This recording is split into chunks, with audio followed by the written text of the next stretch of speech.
Chapter 21 social justice and the marginalised का ये second part है। इससे पहले हमने इसका फर्स्ट पार्ट कर लिया था। आपको वीडियो का लिंक डिस्क्रिप्शन में मिल जाएगा या आप प्लेलिस्ट को भी चेक कर सकते हैं। तो हम यहाँ पर पहुँच गए थे, रिजर्वेशन से करेंगे हम आज। Even during the national movement the plight of the backward section of the society was a matter of great concern. अब जब नेशनल मूवमेंट हमारा चल रहा था तब भी उसी टाइम से ही जो हमारा जो plight ऑफ बैकवर्ड सेक्शन जो बैकवर्ड सेक्शन था हमारा, उसकी जो दुर्दशा थी सोसाइटी के अंदर, ठीक है, वो एक चिंता का कारण थी। Therefore the constitution framework included the provision of reservation to uplift historically oppressed and marginalized section of the society who were denied respect and quality. तो क्या किया अभी हमारे कॉन्स्टिट्यूशन ने, क्या किया, कुछ ऐसी चीज़ें, ऐसे प्रोविज़न लेके आए। ये प्रोविज़न कौन सा था? रिजर्वेशन का प्रोविज़न लेके आए कि भाई अब इनके लिए कुछ ना कुछ करना पड़ेगा, इनके लिए रिजर्वेशन करनी पड़ेगी। आगे हम पढ़ेंगे कि इस रिजर्वेशन का उन्हें कहाँ कहाँ लाभ मिलेगा, कि भाई जो सोसाइटी के जो लोग ओप्रेस्ड थे, यानी कि उनका शोषण किया गया था, उन्हें उत्पीड़न किया गया था, और जो जिनके तरफ बिल्कुल भी ध्यान नहीं दिया गया था सोसाइटी के ऐसे सेक्शन, उनके लिए रिजर्वेशन लाया गया। हु वर डिनाइड, और जिनको ना तो रिस्पेक्ट मिली समाज में और ना ही इक्वालिटी मिली, ऐसे लोगों के लिए रिजर्वेशन लाया गया कॉन्स्टिट्यूशन के द्वारा। The under privileged and the under represented needed equal opportunity in national building activity. और जो अंडर प्रिविलेज्ड थे, यानी कि जिनको बराबर का हक नहीं मिला था, और और जो ना ही उनको रिप्रेजेंटेशन मिली थी इक्वल, और ना ही उन्हें इक्वल क्या मिली थी, अपॉर्चुनिटी मिली थी नेशनल बिल्डिंग एक्टिविटी में, देश के निर्माण में, ऐसे लोगों को कुछ भी नहीं मिला था। Has the affirmative action of reservation was introduced. इसलिए एक पॉजिटिव, अफर्मेटिव मीन पॉजिटिव, एक ऐसा पॉजिटिव एक्शन लिया गया जिसको रिजर्वेशन कहा जाता है। Under it is a percentage of seats are reserved in the public sector unit, union and state civil services, union and state department, and in all public and private educational institutions for the socially and economically backward classes listed as scheduled caste and scheduled tribes in the Indian constitution. अब reservation में क्या उन्हें लाभ मिला भाई, ऐसे लोगों को क्या लाभ मिला कि उनके लिए क्या कर दिया गया भाई, कुछ सीट रिजर्व कर दी गई कि भाई उस सीट पर सिर्फ वही रह सकता है, यानी कि वो सीट सिर्फ उसी को मिलेगी। और ये सीटें हर जगह थी, नौकरियों में थी, देखो पब्लिक सेक्टर यूनिट में थी, union and state civil service जितनी भी नौकरियाँ निकलेंगी उनमें थी, ठीक है, यूनियन एंड स्टेट डिपार्टमेंट, जितने भी स्टेट डिपार्टमेंट और यूनियन डिपार्टमेंट थे, जितने भी केंद्र सरकार और राज्य सरकारों के डिपार्टमेंट थे, उनमें उनको सीट मिलेगी। एंड इन सभी पब्लिक सेक्टर, सभी प्राइवेट एजुकेशनल इंस्टीट्यूट में मिलेगी। And for the socially and economically backward classes, और ये सब किसके लिए थी? बैकवर्ड क्लासेस के लिए थी, शेड्यूल कास्ट के लिए थी, और शेड्यूल ट्राइब्स के लिए थी।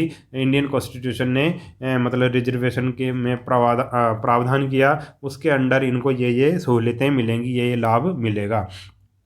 The government of India has taken concrete steps to provide social justice to all and to end inequality in our society. और जो गवर्नमेंट ऑफ इंडिया है उन्हें कुछ स्टेप लिए हैं कि भाई जिससे इनइक्वालिटी है जो वो ख़त्म हो जाए सोसाइटी में। One such major is reservation policy, और वो रिजर्वेशन पॉलिसी है एक, वो लेकर आए। Under this policy seats are reserve for, और इस पॉलिसी के अंतर्गत क्या है भाई, कुछ सीट रिजर्व होंगी, उन सीट पर कोई भी नहीं रह सकता सिवाय SC ST और OBC के। और वो कहाँ कहाँ मिलेंगी उन्हें? लेजिस्लेचर में मिलेंगी, यानी कि विधानसभा में मिलेंगी और लोकसभा में मिलेंगी, गवर्नमेंट सर्विस में मिलेंगी, स्कूल में मिलेंगी, कॉलेज में मिलेंगी। They are also given relaxation in upper age limit for applying the certain job, और उन्हें कुछ मतलब एक जॉब में अप्लाई करने के लिए उनको एज में भी रिलैक्सेशन मिलेगी। जैसे मान लो कहीं पर एज है नौकरी में, मतलब फॉर्म भरने की मान लो एज है 40 ईयर, लास्ट एज है 40 ईयर, तो इनको रिलैक्सेशन दे दिया जाता है मान लो 5 ईयर का या 7 ईयर का, तो उनके लिए 45 ईयर हो जाएगी या 47 ईयर हो जाएगी। तो उनको एज में भी रिलैक्सेशन दिया गया। These special privileges aim to bring them at par with the so-called forward caste and ensure a rightful place for them in the society। और ये जो विशेष अधिकार है मतलब रिजर्वेशन का, वो क्यों दिया गया कि वो फॉरवर्ड क्लास हैं, जो आगे अगली जातियां हैं जो, वो उनके क्या आ सकें, बराबर आ सकें, इक्वल आ सकें और उनको सोसाइटी में एक राइटफुल प्लेस मिल सके।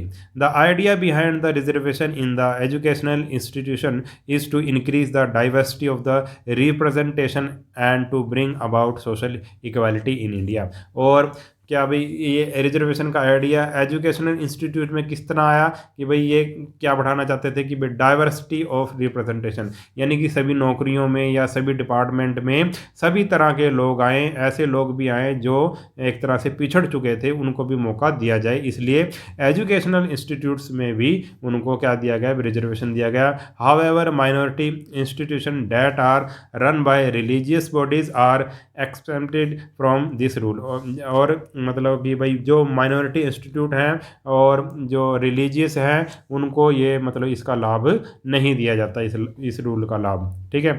डू यू नो में क्या है, article 334 of the Indian constitution है lays down the provision of reservation as a way to realize social equality by reserving seats in Lok Sabha and state legislative assembly for the scheduled caste and scheduled tribes। अब article जो हमारे constitution में एक article आया 334, इसके under क्या किया गया भाई, लोकसभा और राज्यसभा यानी कि राज्यसभाओं में, विधानसभाओं में, ठीक है, तो क्या किया, लोकसभा और विधानसभाओं में क्या दिया गया भाई, उनको शेड्यूल कास्ट और शेड्यूल ट्राइब्स को क्या दिया गई, रिजर्वेशन दी गई, उनके लिए कुछ सीटें निश्चित कर दी गई भाई, उन सीटों पर यही बंदे चुनाव लड़ सकते हैं, शेड्यूल कास्ट वाले या शेड्यूल ट्राइब्स वाले। आगे भी as political safeguard seats in the Lok Sabha, State Assembly, Panchayat and municipality are reserved for the scheduled caste and scheduled tribes in proportion of the population। और political safeguard और उनको राजनीतिक सहारा देने के लिए क्या किया गया भाई, लोकसभा में, विधानसभा में, पंचायत में, म्यूनसिपैलिटी में शेड्यूल कास्ट और शेड्यूल ट्राइब को सीटें दी गई पॉपुलेशन के हिसाब से, उनके प्रोपोर्शन के हिसाब से। Provision has also been made in our constitution to give representation to the Anglo-Indian minority community also। और कॉन्स्टिट्यूशन में ये भी प्रोविज़न किया गया कि एंग्लो इंडियन जो माइनॉरिटी हैं, यानी कि जो अंग्रेज आप लगाओ कि जो इंडिया में रह गए थे, ठीक है, उनके लिए भी क्या किया गया भी, कुछ सीटें रिजर्व की गई, if otherwise not adequately represented. ठीक है, उनके लिए भी अगर वो सही से नहीं है, पर्याप्त नहीं है, तो उनके लिए भी कुछ सीटें रिजर्व की गई।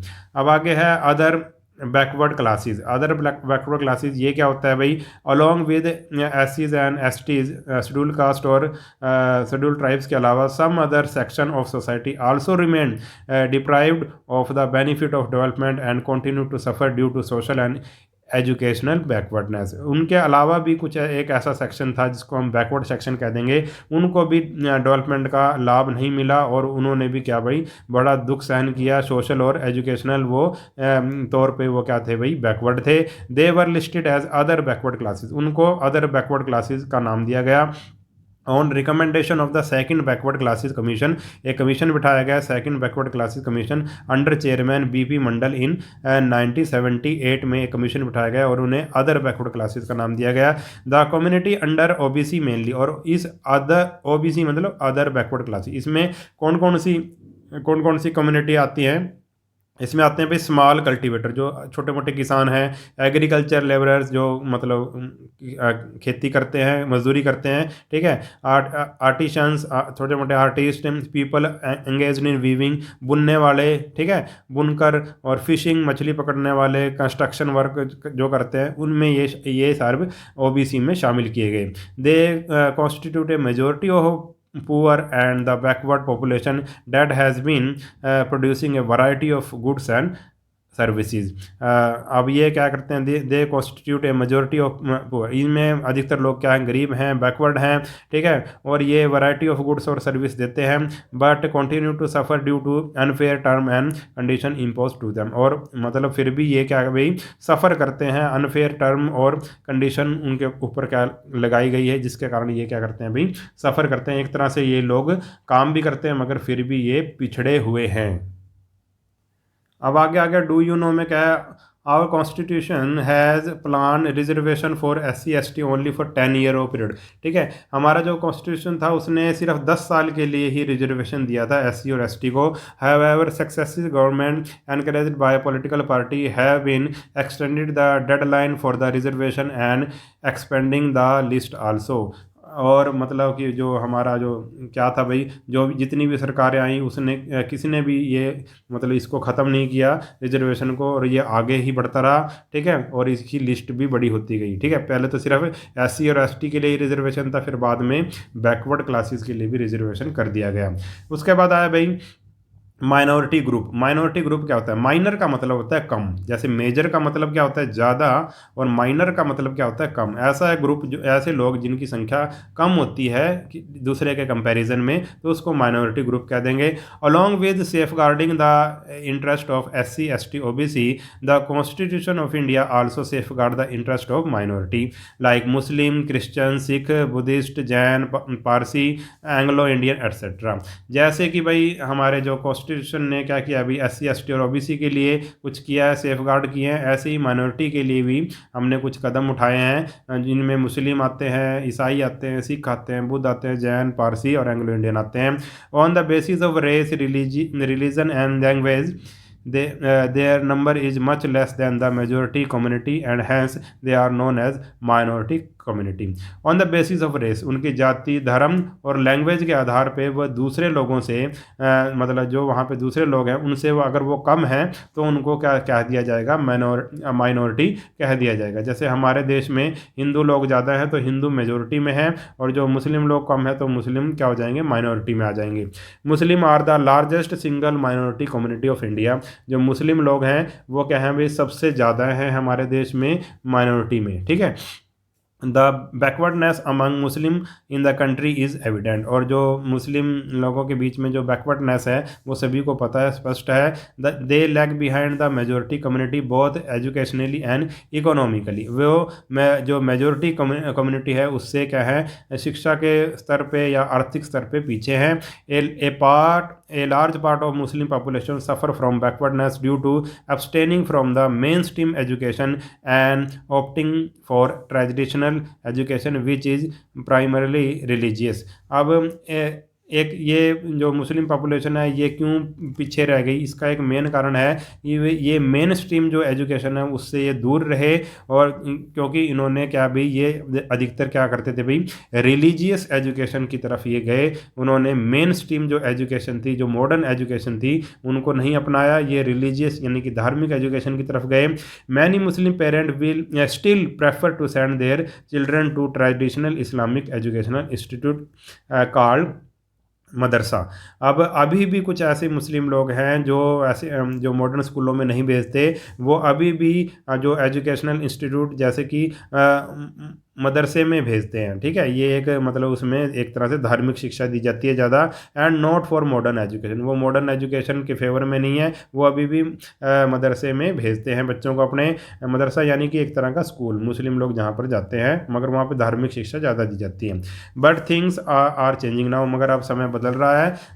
The enlighten Muslim are opting for modern education and are becoming a part of mainstream. अब जो मुस्लिम लोग भी अब मॉडर्न एजुकेशन की तरफ जा रहे हैं और जो मेन स्ट्रीम का एक पार्ट बन रहे हैं। डू यू नो में क्या है, a minority community is one state में है मेजोरिटी इन अनदर, और or the other way around. For example, the Muslim are largest majority community in Kashmir, but they are in minority in Punjab. ठीक है।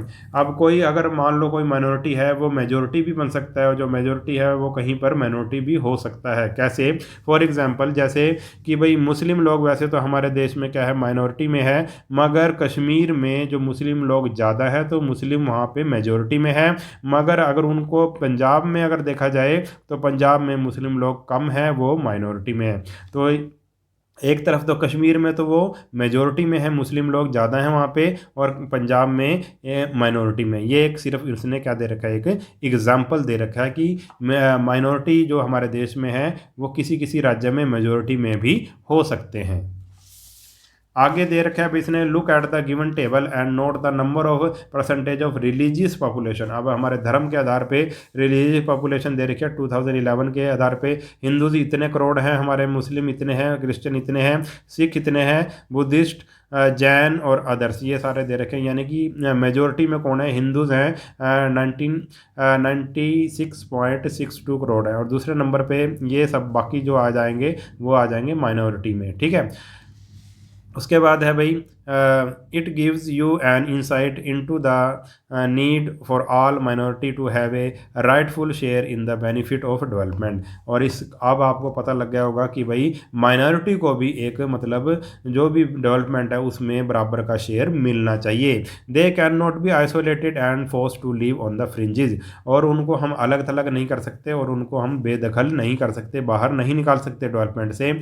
On the other hand minority must cooperate and live in harmony. और दूसरी तरफ minority को भी cooperate करना चाहिए और प्रेम प्यार से रहना चाहिए। They need to emphasise that they are a part of the whole. और उनको इस तरफ जोर देना चाहिए कि वो हमारे देश का एक अभिन्न अंग है। This will strengthen to composite culture of India. और ये हमारे जो कंपोजिट कल्चर है, मिला जुला कल्चर है, इसको ये क्या मजबूती देगा ये चीज़। The benefit of progress must be distributed in such a way that neither the creamy layer among the SC ST OBC nor the other community monopolize the national resources. अब बेनिफिट ऑफ प्रोग्रेस इस तरह से देना चाहिए कि ये सभी में एक तरह से मतलब सही तरह से डिस्ट्रीब्यूट हो, और ना तो इसमें क्रीमी लेयर फ़ायदा उठा ले। क्रीमी लेयर का मतलब है कुछ SC ST और OBC में भी कुछ ऐसे लोग हैं जो धनी लोग हैं, जो प्रोग्रेसिव लोग हैं, जो उन्नति कर चुके हैं। ना तो ऐसा ना हो कि कहीं वही सारा फ़ायदा उठा लें, और ना ही कोई ऐसी कम्युनिटी जो उसको मोनोपलाइज कर रही हो रिसोर्सेज का फ़ायदा उठा ले। ठीक है। तो हमें इस बात का भी ध्यान रखना पड़ेगा। They should be distributed equally for the development of just and equitable society. और जो हमारे जो नेशनल रिसोर्सेज हैं उनका सही ढंग से हम इक्वल और डेवलपमेंट का हम इक्वल मतलब डिस्ट्रीब्यूशन होना चाहिए, और जस्ट एंड इक्विटेबल सोसाइटी न्याय संगत और सोसाइटी के मतलब इक्वल तरीके से उन जितने भी हमारे रिसोर्सेज हैं उनका बंटवारा होना चाहिए। The term creamy layer is used for relatively wealthier and better educated members of backward classes। और क्रीमी लेयर का यूज़ किसके लिए किया गया है, ऐसे जो ऐसे बैकवर्ड क्लासेस के मतलब बैकवर्ड क्लासेस में ऐसे लोग जो कुछ धनी हैं और बेटर एजुकेटेड हैं उनके लिए क्रीमी लेयर का यूज़ किया गया है। It is argued that they should not continue to avail the benefit of reservation. ऐसा कहा गया कि भाई अब उन लोगों को, उन क्रीमी लेयर को जो उन्नति कर चुके हैं, जो पहले से धनी है, उनको रिजर्वेशन का फ़ायदा नहीं मिलना चाहिए, क्योंकि वो क्या है भाई पहले से ही उनके पास एक तरह से सब कुछ है। The minority have to provided their rightful place. अब माइनॉरिटी को एक बिल्कुल सही तरीके से उनकी जगह मिलनी चाहिए। They have to protect from being dominated as well as discriminated. उनके साथ कोई भेदभाव नहीं होना चाहिए, उनके साथ मतलब कि उनको कोई ऐसा ना हो कि उनको कोई दबाए, डोमिनेट करे। Sometimes a minority community may feel threatened by the majority community which gives rise to insecurity and disharmony. और कभी कभी ऐसा भी हो जाता है कि माइनॉरिटी जो कम्युनिटी होती है उसको मेजोरिटी कम्युनिटी से एक तरह से खतरा हो जाता है, और इसके कारण क्या होता है भाई इनसिक्योरिटी पैदा होती है, डिसहार्मनी पैदा होती है देश के अंदर। The minority community also have to keep in mind that the development can continue only when each and every Indian join hands and the national interest wins over individual interest। और ये monetary community को भी ये ध्यान में रखना पड़ेगा, दिमाग में रखना पड़ेगा कि डेवलपमेंट कैन, विकास तभी हो सकता है जब सभी इंडियन आपस में मिलजुल कर आगे बढ़ें, हाथ से हाथ मिलाकर आगे बढ़ें। अब आगे आ गया, ministry of minority affair has launch several scheme for the welfare and minority and it safe guard their rights. अब एक मिनिस्ट्री बना रखी है, मिनिस्ट्री ऑफ माइनॉरिटी अफेयर, ये हमारी एक मंत्रालय बना रखा है जो क्या करता है, माइनॉरिटीज़ के लिए अलग अलग स्कीमें निकालता है और उनके जो राइट्स को मतलब एक तरह से उनकी रक्षा करता है।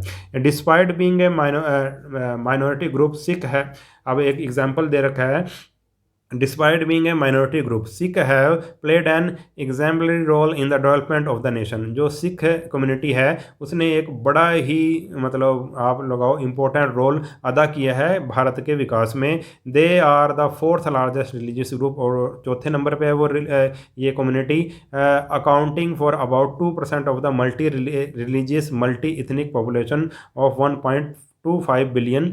अब 1.25 बिलियन हमारी पॉपुलेशन है, उसका सिर्फ 2% ही सिख लोग हैं। In spite of its small size, the Sikh community has played a pioneering role in the field as diverse as defence, politics, business and sports. और सिर्फ 2% होते हुए भी, इनकी संख्या सिर्फ थोड़े होते हुए भी सिख की इन्होंने बहुत ही महत्वपूर्ण रोल अदा किया है, किसमें, पॉलिटिक्स में, डिफेंस में, बिजनेस में और स्पोर्ट्स में।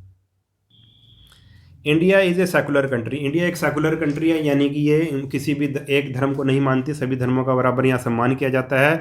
The provision in the constitution and laws of the government safeguard the interest of all by providing equal opportunity to all in all the field. और जो हमारे कॉन्स्टिट्यूशन में जो प्रोविज़न किए गए हैं, जो नियम बनाए गए हैं, गवर्नमेंट, और जो गवर्नमेंट क्या करेगी भाई, सेफ गार्ड करेगी सभी को क्या करेगी, मतलब एक तरह से रक्षा करेगी, सभी की इक्वल अपॉर्चुनिटी देगी, ठीक है, हर एक फील्ड में। In class 7th you study about gender discrimination, 7th class में आपने जेंडर डिस्क्रिमिनेशन के बारे में पढ़ा है।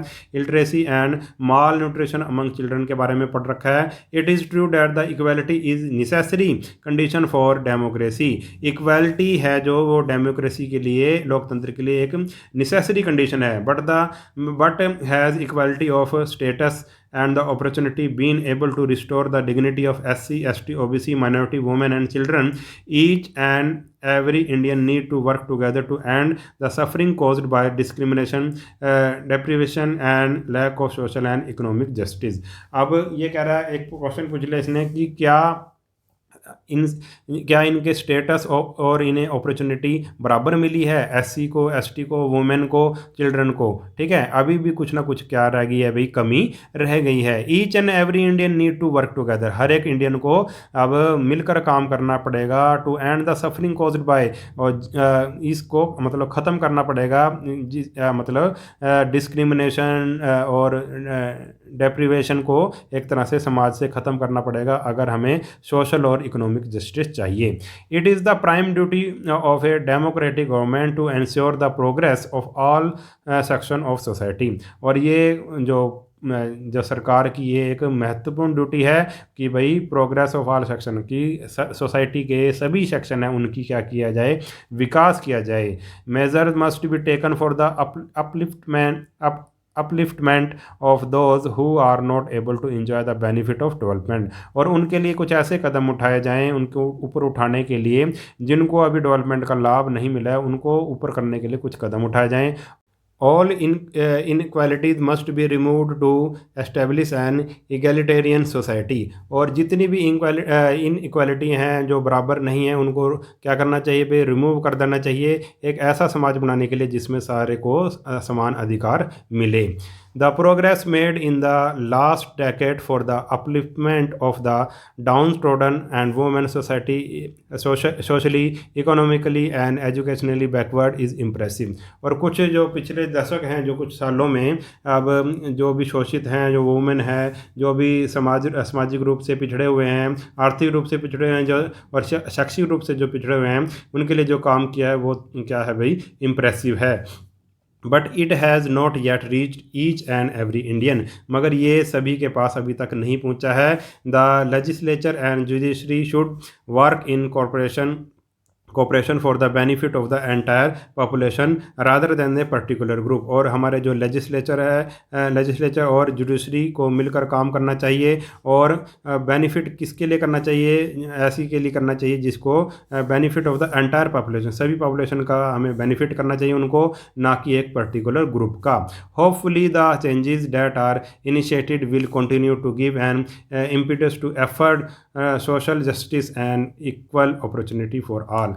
ठीक है, और ये जो हम चेंजेस कर रहे हैं, जो इनिशिएटिव ले रहे हैं, इसका सभी पर क्या होगी, सभी को क्या मिले, इससे सोशल जस्टिस मिले और इक्वल अपॉर्चुनिटी मिले।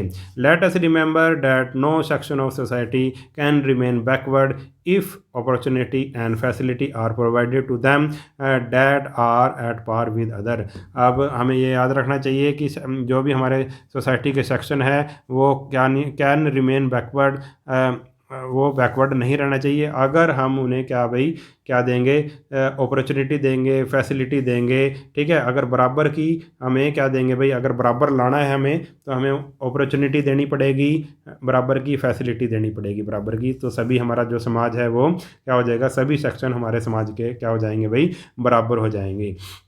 डू यू नो में क्या है, the existence and expression of social diversity is quite desirable in a democracy, but sometime the social differences like gender, religion and caste can take the form of social division and inequality. अब देखो, हमारे समाज में social diversity होनी चाहिए, अलग अलग तरह के लोग होने चाहिए, ये अच्छी बात है, ये डिज़ायरेबल है किसमें, डेमोक्रेसी में। मगर कई बार ऐसा भी हो जाता है इन्हीं सोशल डिफरेंस के कारण, जैसे कि जेंडर में डिफरेंस के कारण, रिलीजन में डिफरेंस के कारण, या कास्ट में डिफरेंस के कारण हमारे जो सोशल डिवीज़न भी हो जाता है, हमारे समाज में बंटवारा भी हो जाता है और इनइक्वालिटी भी हो सकती है।